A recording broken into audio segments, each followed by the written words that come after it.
the founder like just must be the first salesperson, and you must do the sales yourself, and you must cold call people and beg them to use your product or give it a try. And then because because the reason is you're going to hear no a lot. And that's really important to hear, because you get to ask the question why.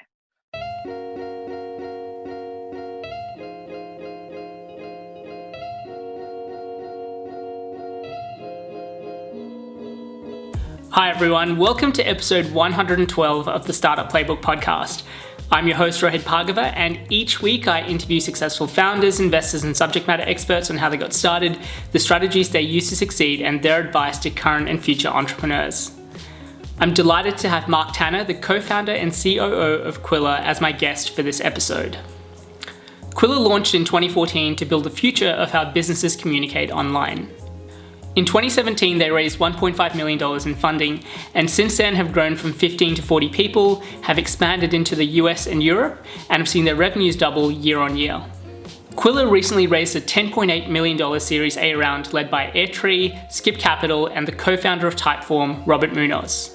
We covered a range of topics in this interview, including finding product market fit, getting focused on your product roadmap, when you should shut off viral growth strategies, and a deep dive on when you should hire your first sales rep and how to structure the comp as you build out your sales team moving forward. Without further ado, here is my interview with Mark Tanner. Okay, hello everyone. Welcome to episode 112 of the Startup Playbook podcast, and thank you for taking time to join us this morning. Delighted to have Mark Tanner, the co-founder and COO of Qwilr, as our guest for this episode. If this is the first time for you joining us on the podcast, just a quick rundown of how the format works. So we go live with this interview for about 40 to 45 minutes. I'll deep dive with Mark on some of the strategies that he's used to grow Qwilr, and then we'll open up to audience Q&A. So thank you for all of you that have submitted questions through the registration process. Just a reminder as well, if you have any questions that come up through this process, there's a little Q&A tab at the bottom of the screen that you'll be able to submit your questions, and I'll pick out a handful for Mark at the end of the show. But and finally as well, if you're playing along on social, the hashtag for the event is Playbook Live. With that out of the way, Mark, welcome to the Startup Playbook podcast, and thanks for taking the time to join us this morning. Mate, my pleasure. Thank you for having me.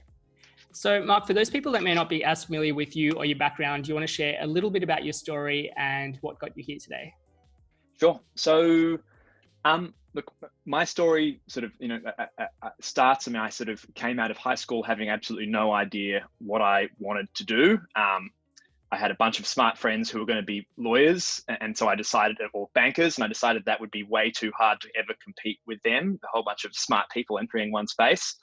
So I ended up doing an arts degree, which I loved. I did history and politics and philosophy, which I just adored. And out of that sort of had, I interned at McKinsey for a minute, but I was very lucky at the end of that sort of process. I finished my degree halfway through the year in all those consulting firms, because I had no idea what I wanted to do still. And I thought I would solve this problem by joining a consulting firm and figuring out which industries I hated. But really, to be honest, I was incredibly lucky. I finished halfway through the year. All those firms have intakes at the start of the year. And my uncle was involved in this startup, which this is 2008. It was an ebook startup. Startups, we weren't even really calling it a startup at that stage, which is funny because obviously that word's been around for ages, but in Australia, it just wasn't a particularly common thing to sort of say or do. But anyway, they were doing, this was 2008, so the year after the Kindle came out and the iPhone came out. So it was this ebooks, which had been talked about since 2000, was finally having this moment. And this company just had this awesome tech that just allowed you to do this clever conversion for ebook files from PDF to all the various different formats. And we had this unbelievable sort of rocket of a first year. And then the second year, it just became incredibly clear that the entire market was being commoditized and the price was being driven to zero, which was a wonderful sort of first taste of what startups can be like. And I should say that company has pivoted a couple of times and is still around, and it's not a huge business, but they still sort of got through. But I was lucky enough after that, so I was working all this time in ebooks, and it was this sort of, growing area, and there weren't that many startups working on it in Australia. And I was very lucky to, I was doing a lot of sales and sort of go to market for that team, and ended up running the Australian team for that business. And as such, I got asked to speak at all these sort of like digital publishing events, and sort of spoke at one, and at that met someone from Google New York who was out there, and it turned out they were hiring for someone, sort of looking for someone to come lead their ebook efforts locally. And so basically Google has this team called product partnerships, and I ended up joining that team, and that team just works with product teams to basically, anytime they need to sort of, partner with companies out in the world for data or for rights or for whatever else, they sort of lead the charge there. And so I joined the media part of that. So we were doing mostly stuff to do with like Google News, Google Scholar, Google Books when I first joined, but they were ramping up because they knew basically that what ended up becoming Google Play was coming.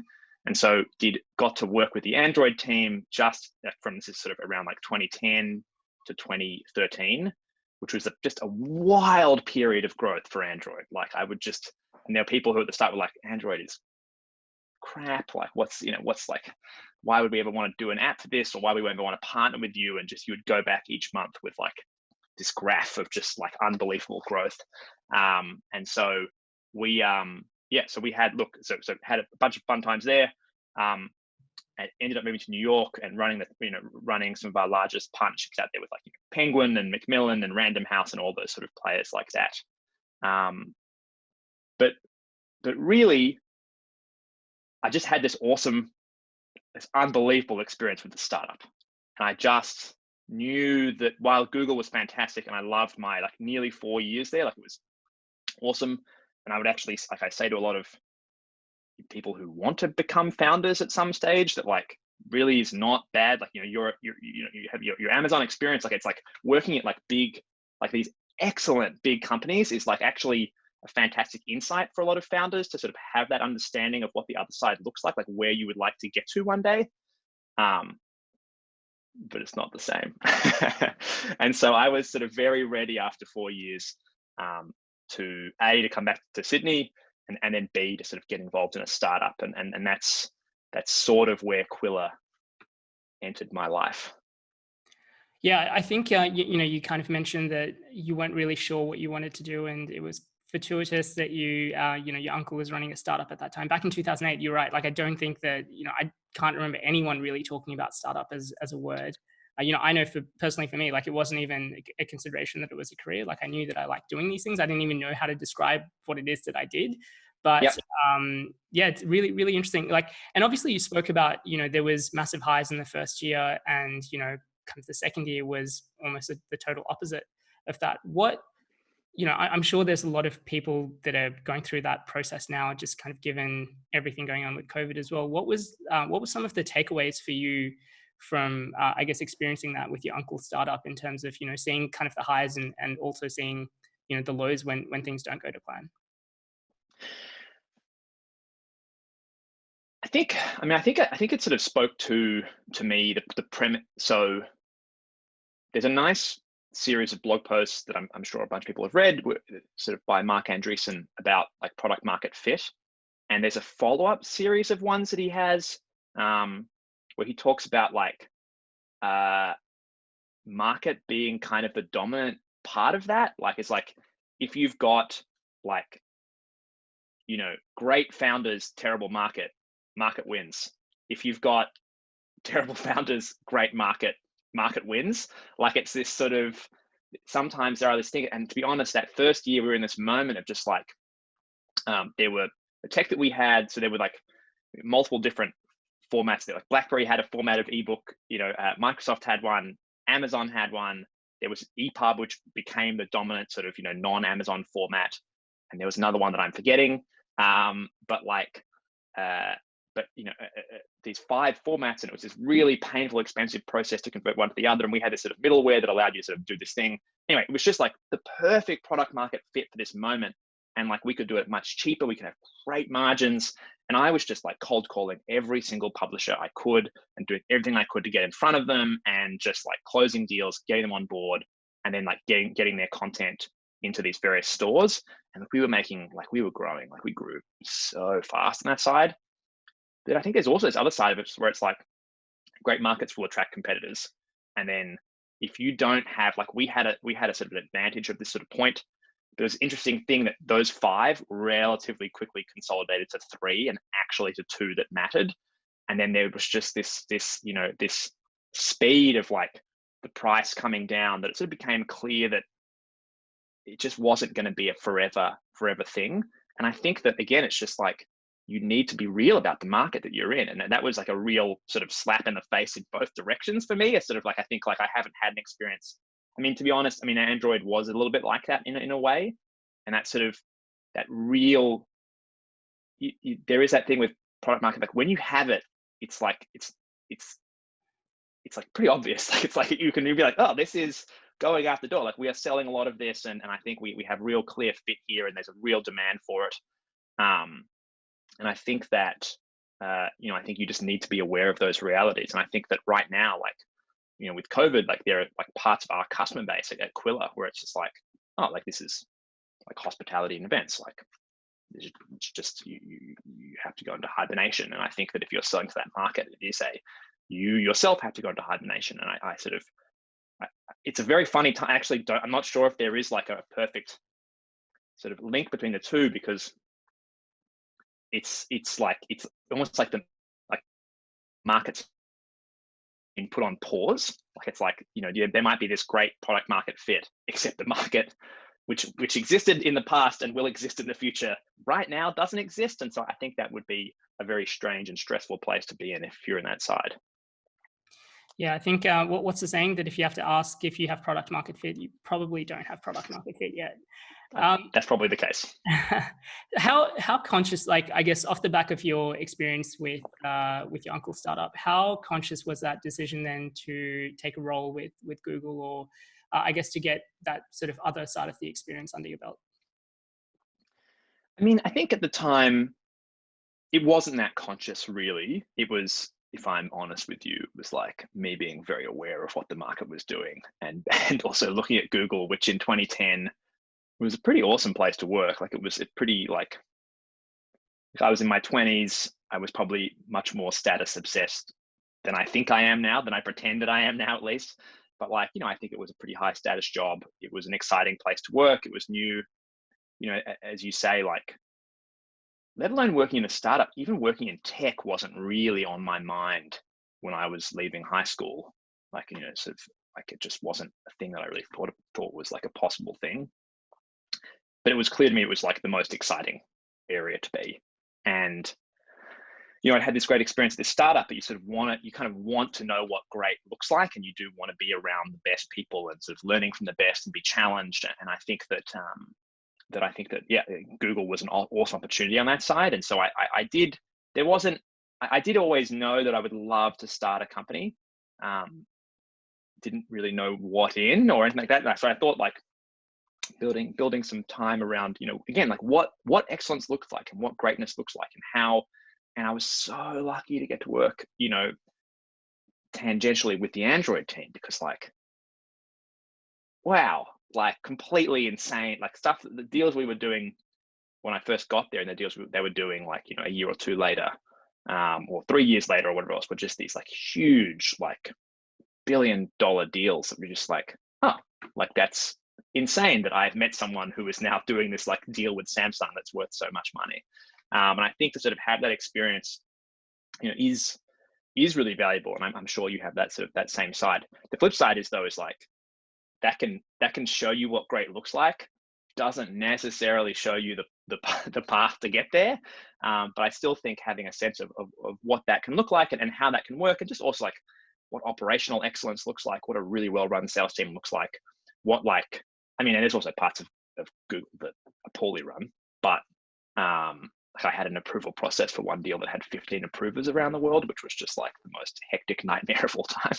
But like, including Andy Rubin, which was like, also, how am I going to get Andy Rubin on the phone? But anyway, it was, I do think that was like a very worthwhile thing to have done. I think those, a lot of people who are doing that, I think, I think sometimes in the startup community can be a bit like, oh, you shouldn't, like, that sort of can be frowned upon. Whereas actually, I think it can be, for 2, 3, 4 years, can be a wonderful experience.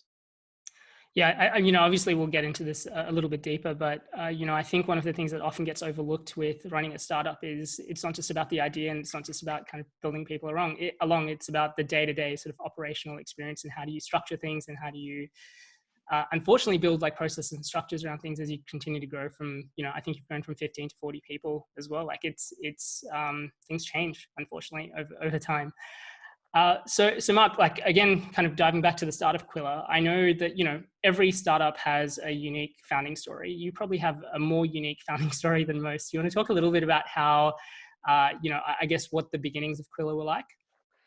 Yeah, sure. So Qwilr, was founded was really started by my co-founder Dylan, and so there was this very funny, strange series of events. So Dylan and I have been friends since we were teenagers. Like we went to house parties together, not like super close, but friendly. He was this awesome musician who was like, his band was on Triple J and he toured the States, and like they were doing all the stuff. Like they weren't huge, but like, like pretty successful. Like we'd go and see him at gigs and stuff. Anyway, sort of fast forward a few years, I'm in New York working for Google, but I have decided I want to move back home and I want to be involved in a startup. And I really didn't have I didn't need to found it. I didn't need to, I just wanted to work with great people. And I knew I wanted to join something that was, I think like 10 people or less, maybe ideally 5 people or less, just be there early and be on that journey again. And I think, I was just like really excited to sort of do that. And so I'd come back for this trip for a friend's wedding, and I'd lined up all these meetings I'd reach out to everybody I could find who was like an angel investor or very early VCs or whatever else, to sort of see like, hey, who's doing interesting work? Who should I meet? Who should I have a coffee with, et cetera, et cetera. Anyway, I'm at this wedding and Dylan's there. And I bump into him. We start chatting. I'm like, hey man, what's going on? How's your band? Da, da, da. And it turns out he's like, actually, of course, you don't make any money doing software, but you're actually, making it, making money doing music. You make it being a software engineer and a designer. And so he's been doing all this stuff on the side. And he's like, we're chatting, and I'm like, I'm working at Google, and I think you're coming back. And he's like, wait, do you know this investor Gary? And I'm like, no, but I'm meeting him on Tuesday. And I'm like, he's like, I think I've been meeting with him as well. And I think he's been trying to tell me there's this Google guy in New York and we should start together and whatever else. So it turns out that Gary Vizonte, who was Qwilr's first ever investor. So he's one of the VCs at Right Click Capital. He ran a fund called Sydney Seed Fund. He's been sort of mentoring us and shepherding us for sort of 6 years now. But amazingly, Gary had been trying to matchmake us before even meeting me, which was this sort of amazing thing. But like, it was also lucky because like, Dylan and I had been friends, or friendly, shall I say, for a bunch of years before starting a company. And there's this really nice joy of starting a company with like, not your best friend, like, like Dylan's, but someone that you have like some experience with, some social ties with, a bunch of mutual friends, etc. It does just help like smooth that process. Because I think in the early days, there's a lot of like stress, and it's important to have trust. And I think like there's a lot of things that can be a little bit stressful on that side. But yeah, I think that part sort of helped a lot. Like I'm sure that a lot of people get to a stage where, they're talking to a friend at a wedding, at a barbecue over a weekend, or just over drinks, and just, they've suddenly got a brilliant idea that they should probably go pursue, but, invariably come Monday really doesn't go anywhere.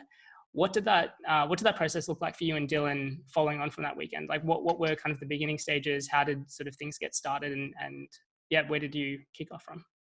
Yeah, so I think it's probably worthwhile having a brief moment to sort of talk about what Qwilr is. So what Dylan had built was a tool sort of for his own needs, which was he had this, this small agency, and he was a designer and a software engineer, and his whole focus was around how do you make, basically when he was pitching, his services, setting up proposals and quotes, he was like, I make things in the web. Like I want to send people a website as my proposal.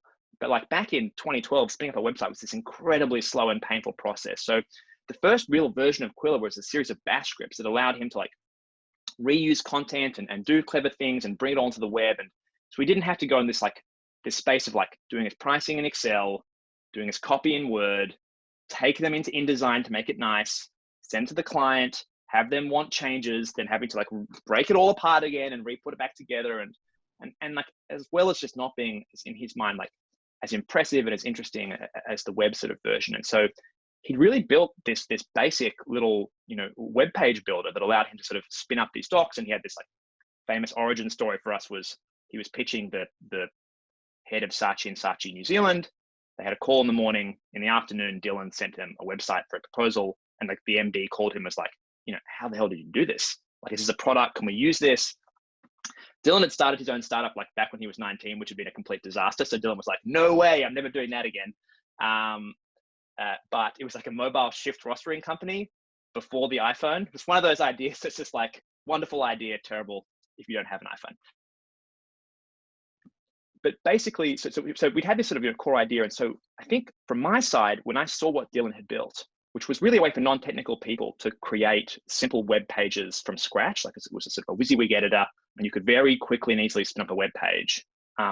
That triggered a few things for me. Like as a salesperson, having done like endless decks and pitches and presentations and proposals,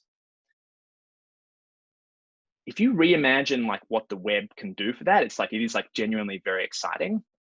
But I suppose that the second sort of lucky thing that happened in my background, and this was like, again, another side benefit of working at a place like Google, was that when I was at Google in 2010, there was this product called Google Wave, which was, so Lars, who'd founded Google Maps, his second project was Google Wave, and Wave was going to be like the future of communication. And like, it was this sort of very interesting product that had a lot of advanced tech for like how, sort of text editors could work in the web, and it had this interesting threading and all this sort of stuff. It's still a very hard product to describe, but I think if you were very generous, you would sort of say like it had like some attributes of what Slack became, but a lot of sort of other parts as well. And so, there was a period of time where Google just routinely killed products, and this was one of the ones that was killed. And I remember this, like, and all that team was moved from working on Wave to Google Docs. And so a whole bunch of the collaborative editing stuff that came out in Google Docs around 2010, 2011, like where you could, for the first time, really see different people typing at the same time and whatever else, that was all Wave's technology. There was this huge, now that was built in Sydney, right? Like, so Sydney office was like 150 people, like 40 to 50 of which were working on Wave. And so like, I had a lot of friends who were on that team, and they were like, okay, well, maybe Wave isn't the future of documents, but like Google Docs isn't. This is like a Microsoft clone that Google did because, Microsoft did Bing. And they're like, well, if you're going to come for us, we're going to come for you. And so to have sort of had that sort of background of these long conversations around what does the future of documents look like, and then for Dylan to have just said, no, it's just the web. Like it's just going to be like everyone will be able to create, rather than having web pages be this thing that takes multiple days to build, and it's going to be this like long, hard slog. And even today, I think of like a Squarespace website, like I'm like, it's going to take a whole weekend to put that together. Whereas like being able to spin that up in a few minutes, have it be quick and easy and accessible, but also you get the ability, when you sort of think about this from a sales and like a sales and marketing perspective, to like just build a bunch of stuff from the ground up around like, well, of course I'd want to have analytics to know if my customer's looking at it. Of course I'd want to have it be interactive. And of course I'd want to be able to embed different things, and we can go down the whole path. I'll sell you Qwilr later. But like, there's all this sort of things you can do on that side. And I think that, I think that was like genuinely very exciting.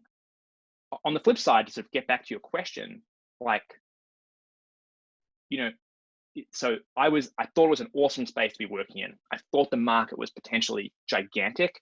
I did think that I became, and look, I've drunk a Kool-Aid, but I became more and more convinced that something like this, maybe not exactly this, but something like this would be how the world would eventually work. And there were already benefits today, but that's sort of where it would go. So all those things were good. I knew Dylan, and I think like that social tie, I think, made me feel more comfortable there. But there were still a lot of fears of this sort of stuff. And I think that the way we overcame them was there was a few things I did. So first of all, one of my good friends from Google, who'd actually written a text editor for Wave, Dan, I got Dan to come along and just like hang out with Dylan and like kind of like check out his code. Basically to sort of be like, because a lot of people can build things that look nice and can seemingly work, but then under the hood, it's a nightmare. So Dan is a fantastic engineer, and so he just came and sanity checked it for us. He loved it so much that when I invested some cash at the start to give us a small pool of cash to sort of get started, Dan put in some money as well. He also worked for us for a day a week for the first year, just to like help us build out that text editor and help us like this is like before React made life much easier, but figure out Angular and how to like make Angular sort of work. And there were all these issues around dependency injections and whatever else. So it's like, I think, so that sort of path did one. But the other path was we just started working.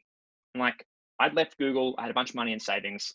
And I was like, let's just do it for 2 months. And like, if it sucks, like, let's no worries. But if it's great, well then, okay, cool. We can sort of get started on this properly. And after I'd say about 5-6 weeks, we were like, this is awesome. And we sort of got in touch with a lawyer and started all that process of sort of incorporating and sort of really getting it going. Yeah, just as testament to that, I think I spoke to you about this a little while ago when we were talking about Qwilr, but Qwilr was the first software that I signed up to for my last company. So I got asked for a proposal before I even had a business. I was like, oh crap, I can Awesome. now put together a proposal. And I remember and it was one of the things that really kind of stood out every time we would send a proposal over to the client as well, was like, oh my God, we can't believe that you built a website for us. Like, it's not really a website. It does look like a website and it feels like one, but it's absolutely incredible. And from a sales perspective, like makes a huge, huge difference. But kind of going back to, one of the things that you kind of spoke about in terms of, the future of documents. Doing research for this interview, I was just looking at some old videos, not some old pictures from Qwilr from, I think back in 2016. And it's interesting that the pitch that you had then is pretty much the same pitch that you have for the product now. And I guess one of the things that really comes up from my own experience and just kind of speaking to a lot of founders is, there is often this pull to bring in all of these features and all of these kind of different things, and just there's an endless amount of opportunities on the product side of things. I guess what helps you get that clarity in terms of what is the type of product that you want to build, how you want to focus on particular features or particular kind of things? Like what's the approach that you use to help you figure out what the best way forward is? I mean, this is like such a hard question, and like it's one of those awesome questions that is somewhat unsolvable. And I think even now we think that we have a better process for doing this, but it's still one that we can definitely get better at. And I suspect I'll feel that way for the rest of my career. We have an advisor, this friend of ours, Matt Hodges, who was the head of marketing at Intercom and is now the head of marketing at Loom. And Matt is a huge proponent of jobs to be done, and of spending a lot of time thinking about where does your job begin and end? Like where do you really bring value? It's not to say you can't, like as Intercom very much has. Intercom has expanded its job quite dramatically over the years, and I actually think now they're in a bit of an area of refocus to some degree. But where does your job end? Like, where does the value create end? And like, what do you have to have? And I think early on in Qwilr, we kind of realized that like there's actually quite a lot of table stakes that we did have to have. Now we possibly went a bit too far on some of them, or like there were a few dumb paths we went down that we sort of ended up cutting and killing later. But we sort of did realize there were a few things you had to be at least decent at to sort of have a real shot here. But then there's other things you need to be excellent at, and like you really need to invest in, and like what really matters to you. And I think there's also an idiosyncrasy about like you kind of need to embrace what feels right and what feels like enjoyable and easy to you in a funny way. And so like Qwilr, like there are other sort of solutions in this broad space.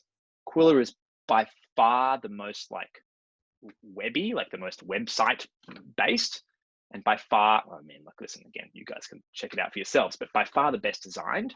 And like those are two things we really care about. Now, like there are other sort of parts of this where it's like, I think you might say in other zones where people have made other product priorities, and that's totally fine for them. But I think in a funny way for us, like naturally our culture leans towards like one of our principles is undeniable bestness. Like you don't win by hacks, you don't win by gimmicks. You need to just do like high quality work. And we really believe in that, but we also believe in like, how do you make that, another principle of ours is velocity with valor, not just like us moving quickly, but also like our customers. And so how do you make it easy for them to do high quality work really quickly? And those things like that's kind of like a never-ending piece of string. Like there's endless things you can do to sort of keep improving on that path. But it's stuff that we all enjoy doing, and it's stuff that we think adds real value. And we do try to limit it to like the job to be done to some degree. But it's a constant tension. And like, I think there was a path there where we were like, oh, should we be building stuff that kind of almost looks like a CRM, or should we just integrate with the CRM? And thankfully we chose to integrate and like not build out that sort of never ending sort of bit of features. But I think that like, it's a very hard question. And for us, you need to look, this is a classic thing, but you need to spend time with customers. And we spent a heap of time early on. To be honest, like I was very lucky to have been forced to do a lot of cold calling in my previous life at the startup and also some degree at Google, although let me tell you, there is no better place to call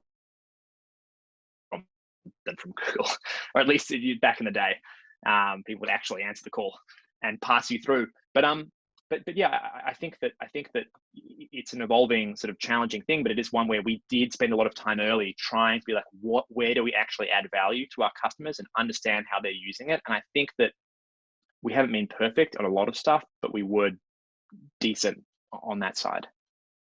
Yeah, I mean, for me personally, one of the things that drew me was obviously the design and being able to ship something really quickly that really impressed our clients. But what actually kept me around was, and you touched on this earlier, was the insights of how many people are opening it. Like I could have a look at how many times a particular document had been opened, which would give me a frame of reference of, how engaged are they? Have they even looked at this? Have they been sort of bouncing it around different people? Does it make sense for me to follow up on it as well? Which aren't things that I necessarily would have expected from a proposal. A lot of the time it's just like put a proposal, send it through, and then maybe you follow up in like a week or two. But having that level of insight wasn't something that I expected from Qwilr. But like once I got it, I sort of immediately sort of connected with that. And I don't know if that's something that sort of was the reason why you built out that particular feature, but I know as a user, became super useful for me.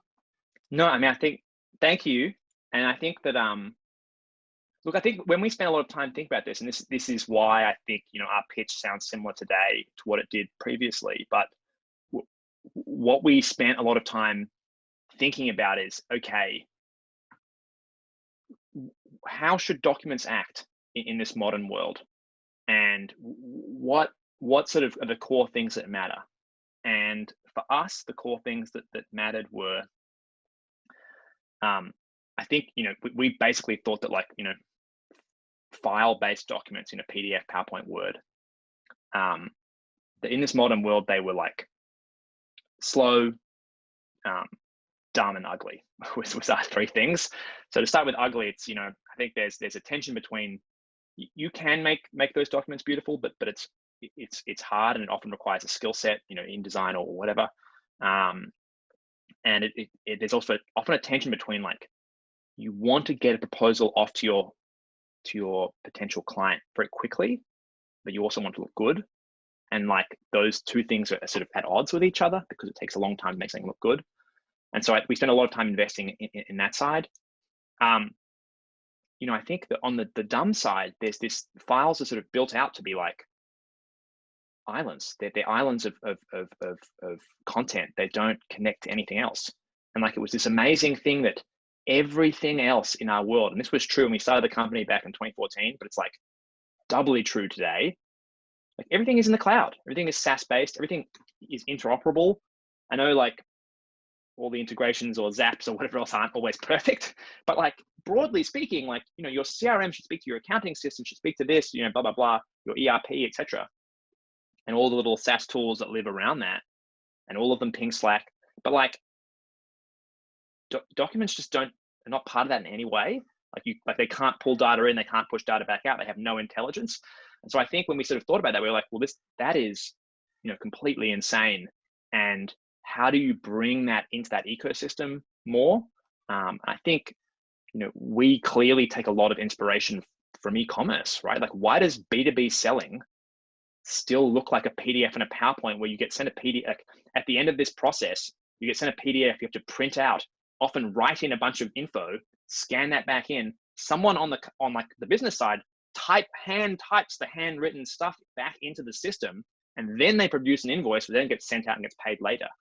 Versus like, here is this quote with like, oh, I want the gold package and I want this optional extra, but I don't want that optional extra. That updates the price in real time, like obviously, and then I can accept, sign, and pay, or pay a deposit or whatever immediately from any device. Like it just, of course, like it's mobile responsive, like again, all this sort of stuff. And I think that the intelligence piece of having analytics around that is just like such an obvious little thing, even just to sort of come and be like, hey, I sent out 6 proposals last week. You come in Monday morning and you have a look and you're like, well, 2 of them haven't been opened. So I'm just going to follow up with them via email. I'm not going to do anything else. 2 of them have been opened once or twice. Okay. So that they're having a little bit of a look. And then 2 of them have been opened like, 7 or 8 times. So I should call them right now. Like they seem interested, they seem eager, and you have like a degree of an understanding of how what's going on there. And I think that again, file-based document systems, the only reason they're around still is because of the Microsoft monopoly and to some degree, Adobe's relative strength. And like, they're trash. They've been around since the 80s. They've had all of these sort of like classic iterative innovations, but they haven't been disrupted yet. And like, we're just huge believers that there is a wave of disruption coming for them. And I think like, it's not just us. Like I think Airtable, Notion, Coda, there are just a whole bunch of awesome companies out there that are really saying like, why does it need to be an A4 piece of paper? Why does it need to be dumb? Why can't it have like clever widgets in there? Why can't it, automate part of the flow for you? And I think that, again, when you think about this, like from first principles, like six years ago, all of this was actually pretty clear to us. It was just a matter of like, can we actually build it? And I think that it was really hard to build 6 years ago. It took us a while to get going. It's becoming easier. There still are challenges, but yeah, I think we certainly feel that path is the right one to be down. One of the things that you spoke about a little bit earlier was around balance. And I think especially when sort of startups think about growth, it can be really easy to be kind of focused on just growth without really kind of considering the metrics or the long-term effects of that. I know that when we spoke a little while ago, we were kind of talking about some of the challenges that come or the considerations that come from, I guess, viral growth hacks that go to plan, but others that don't. Do you want to share a little bit about what some of the lessons have been from Qwilr in terms of trying some of these products or features or kind of growth tactics that have worked, and what some of the lessons have been? Yeah, for sure. So I think to speak to virality, first up, so we are very lucky that we have a lightly viral product. So, when you use Qwilr, if you're on our standard plan, it would be startup playbook podcast.qwilr.com, and on some plans maybe there's a little badge that appears there and whatever else, but really just the URL alone, that .qwilr.com, that sort of subdomain, is an incredibly powerful referrer. And so people are like, oh, this is awesome, this proposal I've been sent, how do they make that? Look at the URL, figure it out, come to our site. And that is by far the best channel for us for conversion from website visit to sign up, from sign up to activation, and from activation to customer. So it's like all of them. And you're like, oh, this is amazing. Now, I think for us, we've had an advisor for a long time, and then very recently became an investor, Robert Munoz, who's one of the founders of Typeform. And so Typeform has this, awesome viral loop, and they have a very, very sophisticated team. At the time, it was a guy called Pedro Magrico who led their growth team, and so was thinking about how they did virality and the experiments they did around that to optimize that. And we were like, yeah, viral growth looks awesome. And so we had this like lightly viral product, and was providing like maybe, and it still provides today about like 10 to 15% of our customers each month. But we were like, well, if this could provide like a higher proportion, it's sort of this nice ongoing thing that sort of really adds to the flywheel. So, I think for us, like the path of that was through freemium. It was really sort of, hey, how do we get real volume here, and how do we sort of drive that side? And I do think that that's this funny thing, because I say it now, and we no longer have a free product. And I'm going to tell you all the things we stuffed up. I'm still thirsty for freemium. Like I think it can totally work and can be magical, but I do think it needs to be. You do need to be very judicious and thoughtful about it. So let me tell you sort of like the mistakes we made. So like we tried a freemium thing. I think the first mistake we made was that we kind of had it be a sort of an inferior version of the core product that we had, if that makes sense. Like it wasn't, I think to do it really well, it's better to be slightly adjacent to the core value that you add rather than a degraded version of the core value that you have, if that makes sense. And I'm happy to go into more detail there, but like, I think a great example is like HubSpot's free CRM. Like for their marketing platform, it makes sense to have that, but it's also like, it's not quite the same value that they were really driving from that marketing platform. In fact, it's a really nice lead gen into that space.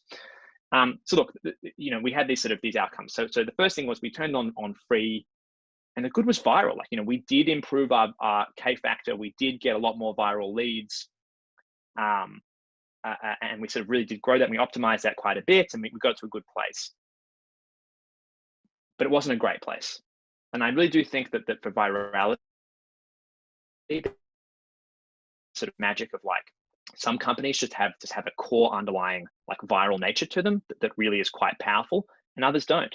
And the core of Qwilr is a proposal. And like, if your proposal has been viewed 100 times, you're like, oh my God, something's gone wrong. This is terrible. Whereas, it's more common you want to be viewed, maybe 5 times, maybe 8 times or whatever.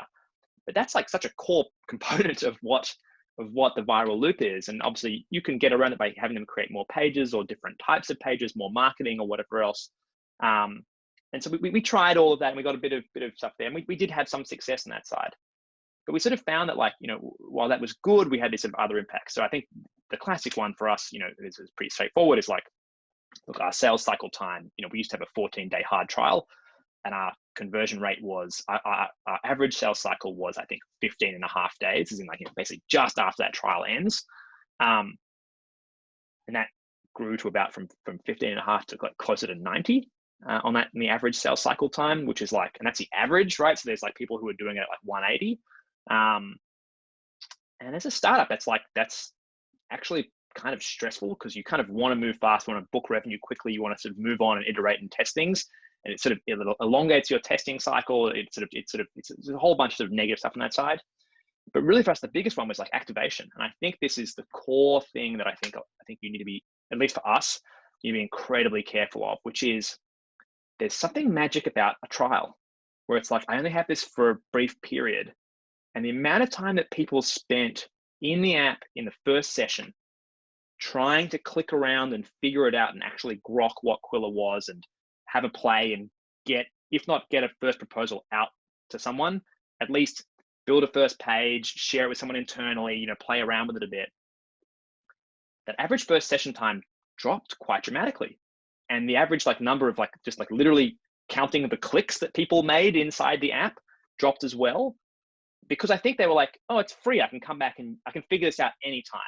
But as we all know, like if you don't get them that first time, like heaps of them will never come back. And so there was this funny thing that like, actually the 14-day trial had this really quite potent thing of like, I've only got 14 days. I should spend an extra 10 minutes here. And sometimes that extra 10 minutes gets them to cross this sort of hump. And so our activation dropped. Our activation is incredibly tightly tied to our customer conversion rate. So that drops. And then those two things plus the sales cycle length meant that our MRR, just like, like our old customers we'd converted previously on the 14-day trial, they didn't stop churning at the same rate. They continued to churn at the same rate they'd always been churning at. And yet we sort of had this MRR drop, and it was this interesting moment for us where we were like, we could see this start to work. But even if we sort of, fast forward it through, we were sort of like, there's sort of no way that this could sort of work. It's like the economics just didn't really make sense. And so we sort of made the tough call to kill it and sort of move away from that. And like, I mean, obviously like wonderful for us in terms of revenue growth and whatever else, and bounce right back and are in a very good place. Doesn't mean that it's wrong, right? But I think that again, that like I do think that there are some interesting opportunities. In fact, there's a chance we'll do something with it this year. But there are these sort of interesting second and third order effects with regards to those, and like fourth order effects, etc. But I do think you need to be sort of very aware of. And I think that like, yeah, I mean, I would say that like the learnings from us were like, I think you need to have a team who just owns it. And I think you need to really, because there's a lot of hard work and a lot of testing, experimentation. And I think if you can separate it from if you know, again, where your job begins and ends, And in fact, you treat that as sacred, because if you're excellent at that, you should be being paid for that. But if you can find an area that just sits slightly tangential to that, and sort of, because again, for us, we sort of had this degraded version, and it did burn us quite, I think, relatively badly as well. In a funny way, it also burned our brand a little bit, because I think people's experience of it was this degraded version rather than this amazing, excellent, beautiful product that we built. We'd sort of deliberately degraded it a little bit. And so I think there was a lot of sort of interesting sort of outcomes of that side. Now look, was it nice to have a higher viral thing? Sure. But then there was this other sort of reality, which is, free users tended to also attract more free users. Whereas the virality from our paid customers, by and large, brings in more paid customers. So we did learn a lot, and actually we were able to optimize our paid viral path quite well, which has, been worth, honestly, like that alone has been worth hundreds of thousands of dollars to us over the years, maybe in time millions. But it didn't come with, there definitely were a few bumps along that path. Yeah, I mean, it's. I think to your point exactly. It's all about sort of finding that balance, and there's no point seeking virality for the sake of virality. At the end of the day, you're kind of focusing on the core metric of the business, which is how many customers have you got, how long are they staying around for, how many of them are churning, and how do you sort of make that flywheel keep ticking over. Mark, just kind of mindful of time as well. Like I know one of the things that we spoke about previously was the importance of sales in the team, and I guess like you, I've kind of been the main sort of salesperson in our team. There's obviously this really kind of hard transition period to know when do you bring the first sales hire in, and when do you sort of handing things over, and what does that process look like, especially when you're selling, when you switch from selling as a founder to having someone else selling. What does that sort of process look like in terms of when's the right time to hire that first sales rep, and what are some of the key qualities that are important in your first hire, and how does that change as you sort of start to build out your sales team? Lots of questions in one. I love that question, and I'm so sad where we have time constraints. Look, so first of all, you imply this, but I think it's worth being explicit. The founder just must be the first salesperson, and you must do the sales yourself, and you must cold call people and beg them to use your product or give it a try, and then because because the reason is you're going to hear no a lot, and that's really important to hear, because you get to ask the question why, and you get to try to tease out what is the value thereafter, what is the core. And look, sometimes it's like simple little things, that bugs are preventing them and whatever else. But more often than not, it's to do with it's like there's a real product market fit issue. And it's like, you need to keep working on that until you have some early protean sense of product market fit, where people can come on, and without too much hand holding, sort of get the value and get on board. Now without too much hand holding means different things for sort of self-serve path versus sales, real sort of enterprise sales path. But you do need to have that until you have some level of a flow there. As soon as you have a flow there and you understand that space quite well, I would say that it can be, especially if you don't feel, I feel strong in sales, and even so, it was wonderful to hire my first rep. But when you hire that first rep, I think there's an important thing of you're not handing that job over. You're just doing it with someone else. And so I think he and I competed, for quite a bit on a few little things. We would also, he would own certain parts, I'd own other parts. We'd collaborate, we'd sort of work on things together. But I think that, for me, that personality type, that the traits of that person, we had this employee, James, he's a hustler. He's an absolute animal.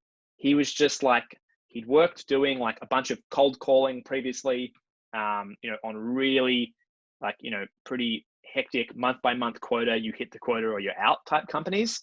And so coming to us, he was like, oh, this is so much easier than what I'd been doing previously. But there's also a degree of he wants to move. I think he wanted to move fast. He's comfortable breaking things, which is not a cultural thing that we sort of have to some degree.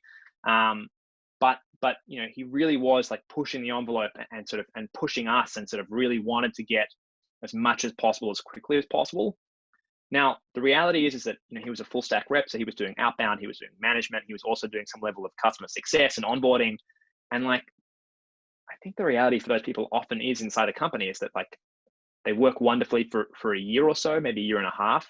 And then there'll be a combination of A, they'll get a bit bored, and B, you'll start wanting to put more process and structures and systems and grow up the team a little bit, and they'll kind of hate that. And also they'll get often, to be honest, like a little bit like there's a risk of them getting a bit burnt out. And certainly that was our experience. And that was me being an inexperienced manager, but just like there's a million things on and like running like just was someone who ran all the time, was like, just couldn't help but sprint at things. And like, that's not what you want as you start to build out a bit of a process and repeatability. But I think having something, you do need a hustler early on, because like, you don't know what you don't know. And you want someone who's going to enthusiastically try 100 different things to get it to work. Now, once you figure out the 5 things that actually do work, okay, now like just do them, and just do them in a repeatable sort of, logical way, and try to optimize and sort of build out a bit of a process. But I think that, really, you need to have the founder do it for a while, so that you can just truly understand the problem and the pain point. You don't need to work very collaboratively with your first sales rep for at least the first 3 months, I'd say.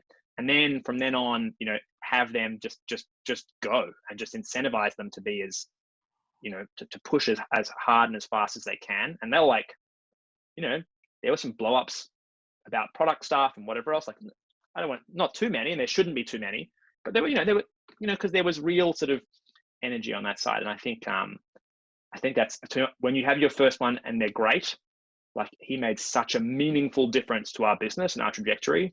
And like, I think, laid the groundwork for a lot of good stuff that was to come. But in a funny way, also like laid that groundwork. But then also, I think there are people who can make a transition, but I think it was also one in which I think there are plenty of people where that works wonderfully for a while, and then they want to go and do the next adventure.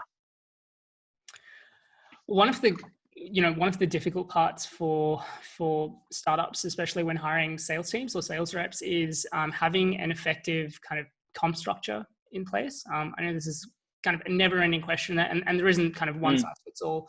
I guess, what are some of the lessons that you've kind of learned from building that out for your sales team?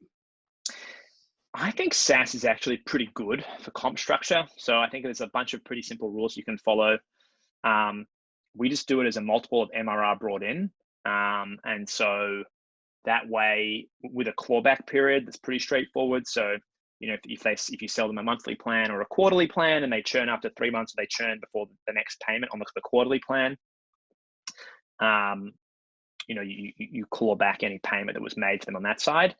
And then you just have a quota that is a multiple of what they earn. So if they earn $100,000, they should, after the end of a year, have made you, let's say, just to pull a round number out, made you $300,000. And so in ARR. And so, okay, that's 25 grand, that's $25,000 of ARR they would have to have made you. Sorry, $25,000 MRR they have to make you. Okay, well, divided by 12 months, they have to be adding about $2,000 of MRR a month. Therefore, you sort of have a structure where you incentivize them around that number. And so if they make, less than half of that, they get a certain multiple of MRR. If they get, between half and 100, they get another different multiple. But if they crack that, you can start to be quite generous. And if they get, more, we have a thing inside Qwilr, if you get more than double that number, we're like exceedingly generous on the multiples there. Now those multiples are still less than less than 3. So you're covered by the clawback period. But like if say in this scenario you have, your quota is 2,000, you bring in 5,000, or maybe I give you a 2.5x on that. So then we're sort of doing $12,500 bonus for the month. For a lot of junior to mid sales reps, that is like a bonkers amount of money to have been made in a month. And I think you can sort of build structures around it. But again, like that, the economics of that makes sense for the business. And if people are routinely smashing quota by a huge margin, the glorious thing with quota is it can increase. And so you can sort of, manage it and sort of structure it that way until it gets to a sort of more normal phase. That being said, I just would never be afraid to incentivize reps to smash quota. And again, if they start doing it regularly, well, that sort of gives you the space to sort of move it up a little bit.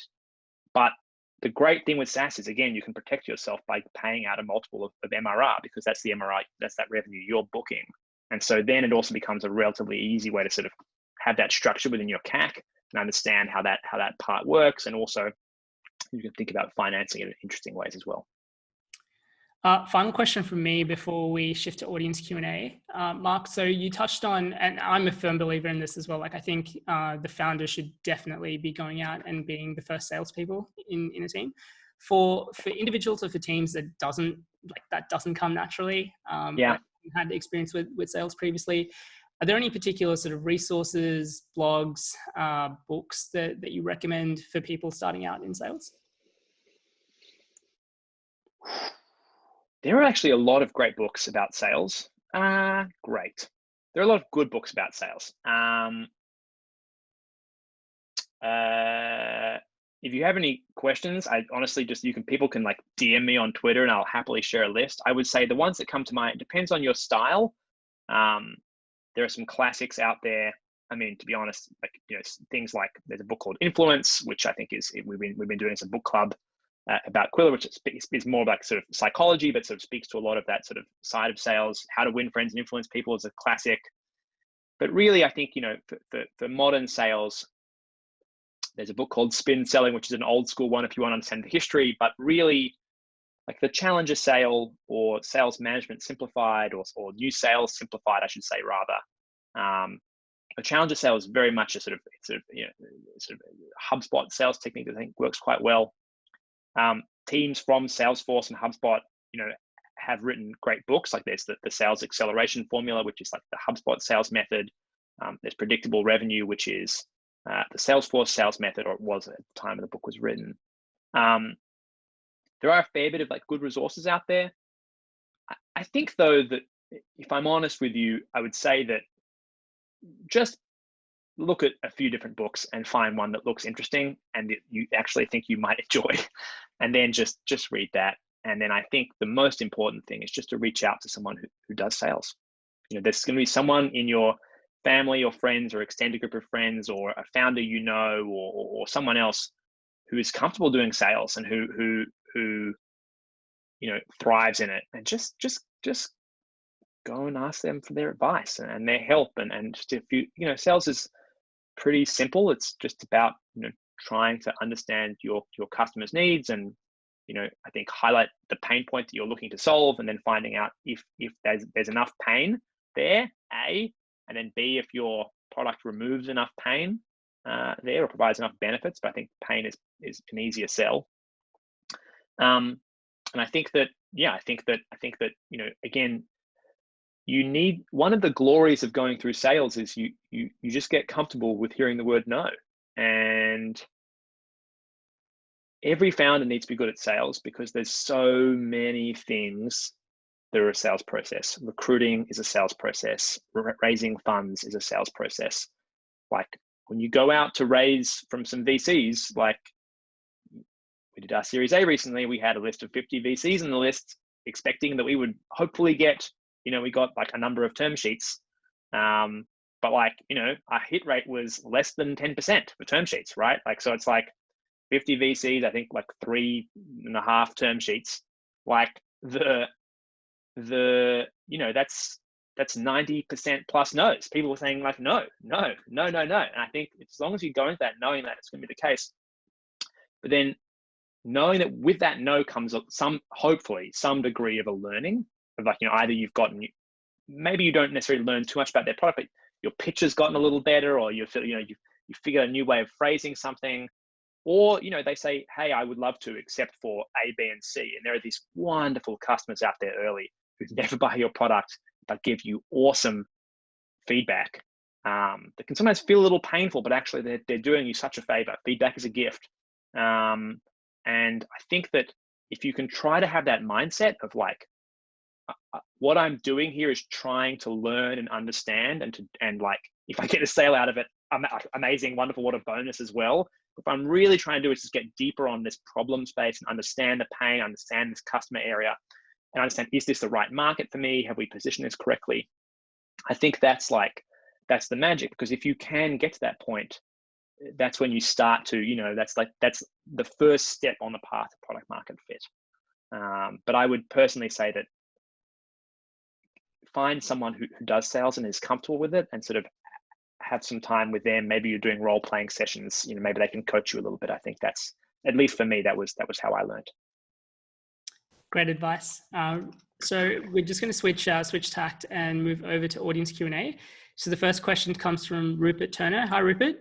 The question is, speaking of kind of building out teams and selling to recruit, how do you think you make yourself stand out when it comes to hiring across the business in a highly competitive market? So how do you kind of think about sort of top of funnel, making sure that you've got people sort of applying for Qwilr for roles that you've got open?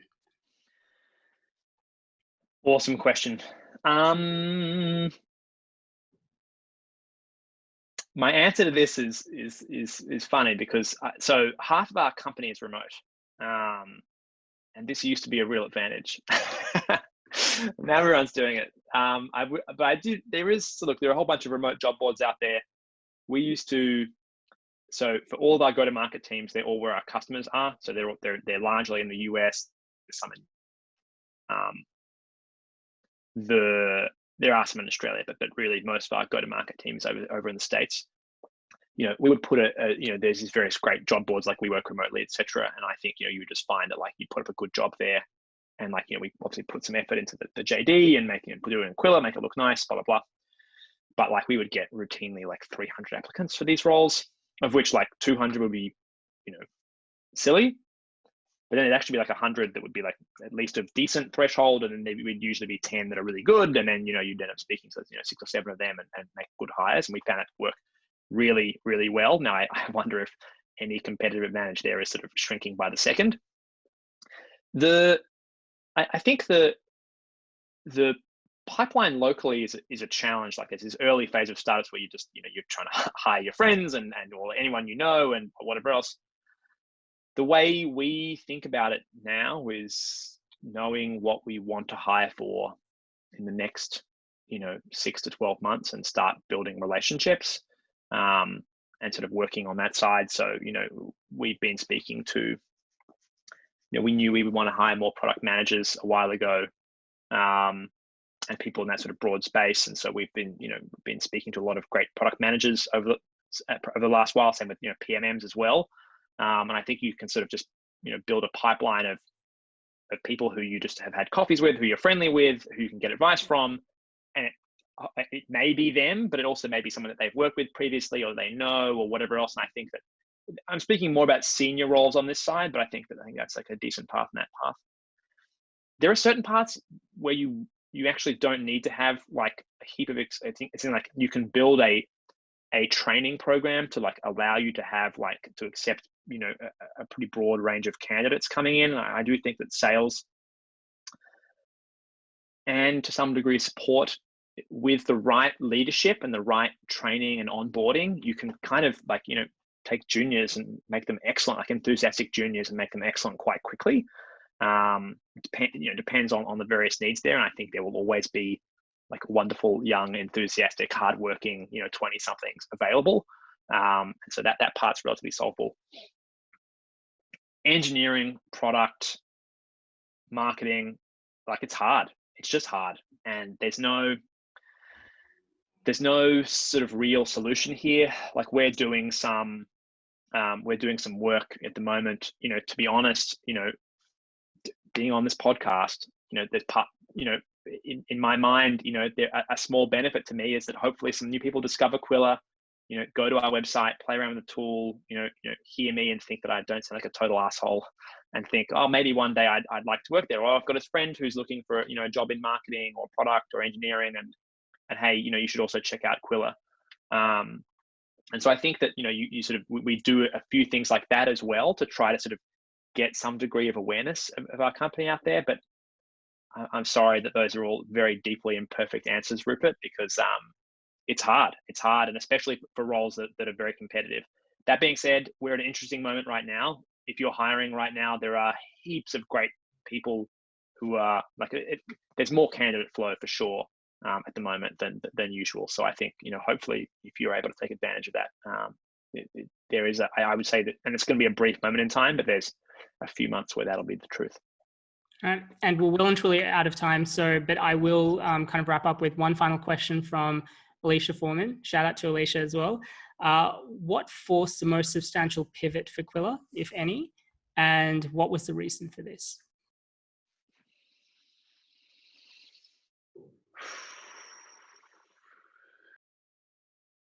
It's actually quite hard to think about like the biggest one, but I can give you an answer that's sort of relatively recent, which is we dropped our cheapest tier quite recently. So we for a long time had this like consumer prosumer price of like, which was recently $15 per user per month. And this is where we started the company. Like Qwilr, when we first started, like we hadn't figured out how to make a web page builder that was multiplayer. So really the first version of Qwilr was just like, you could do it by yourself. You could have multiple people on the same account, but you couldn't edit documents together. Like you could clone each other's documents and stuff like this. Yep, I remember that. But,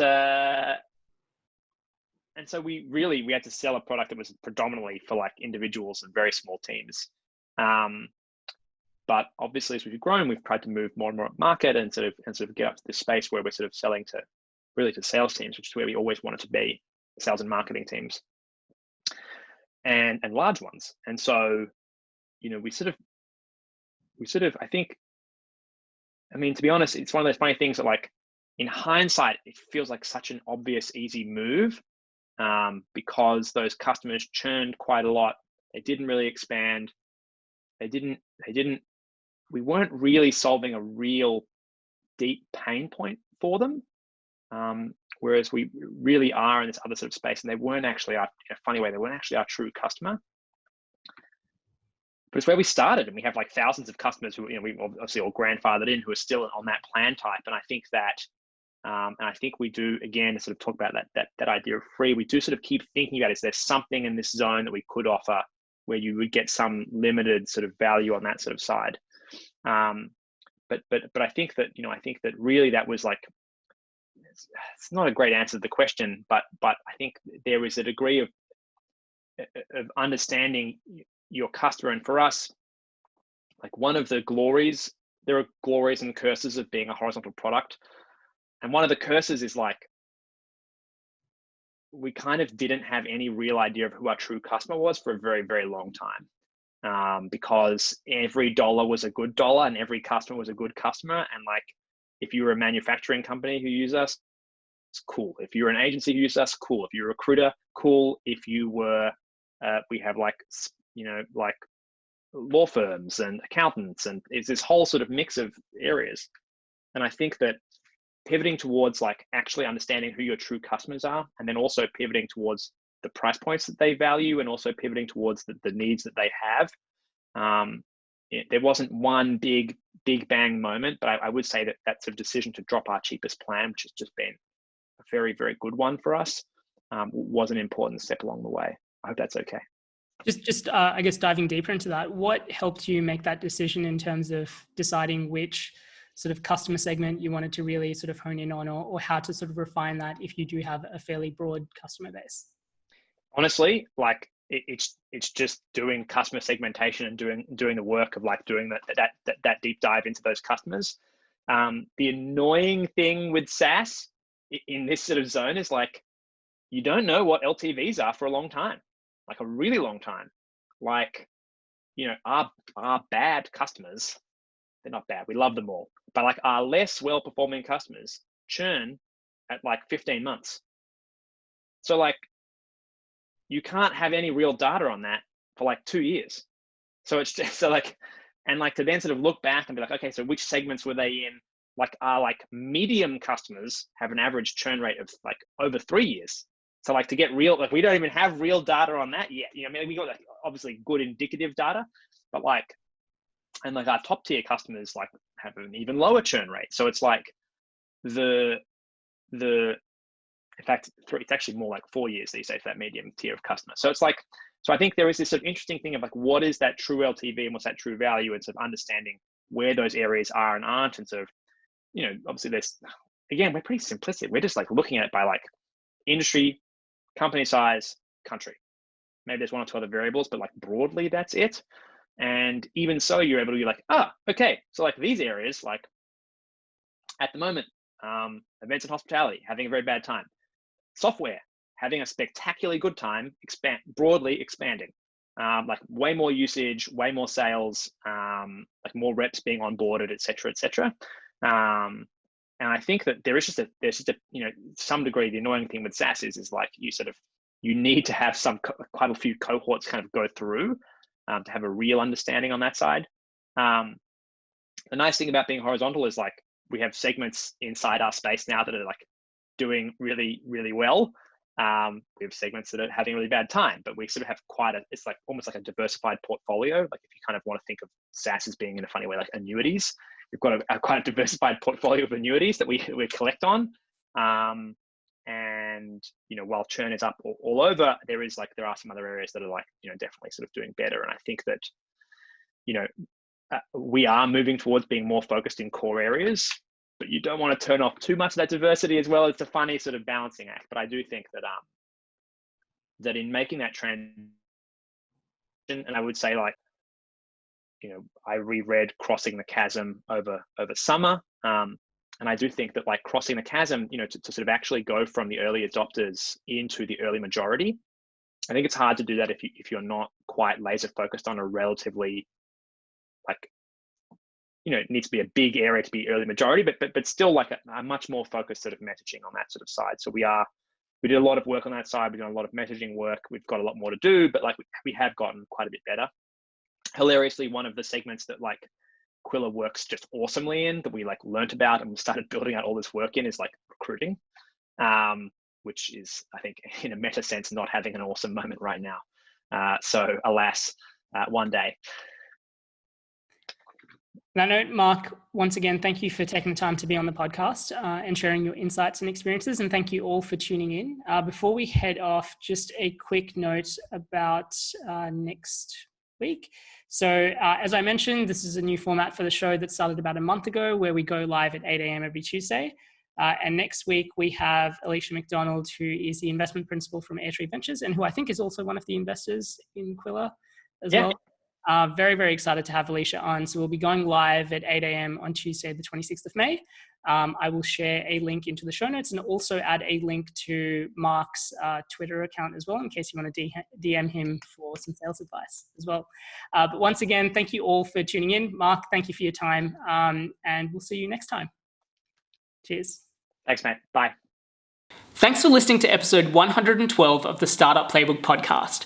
As always, full show notes from this interview will be available at startupplaybook.co. As always, I'll be back at 8 a.m. next Tuesday, the 26th of May, with our next live episode. Our guest for episode 113 will be one of the investors behind Qwilr's recent Series A round of funding, with Alicia McDonald, the investment principal at Airtree, joining us. Airtree is one of the leading VC funds in Australia, with over $500 million under management. I hope you're able to join us for that live interview, but in the meantime, if you enjoyed this interview, please don't forget to like, share, and subscribe. As always, thank you for tuning in, and I'll see you next week.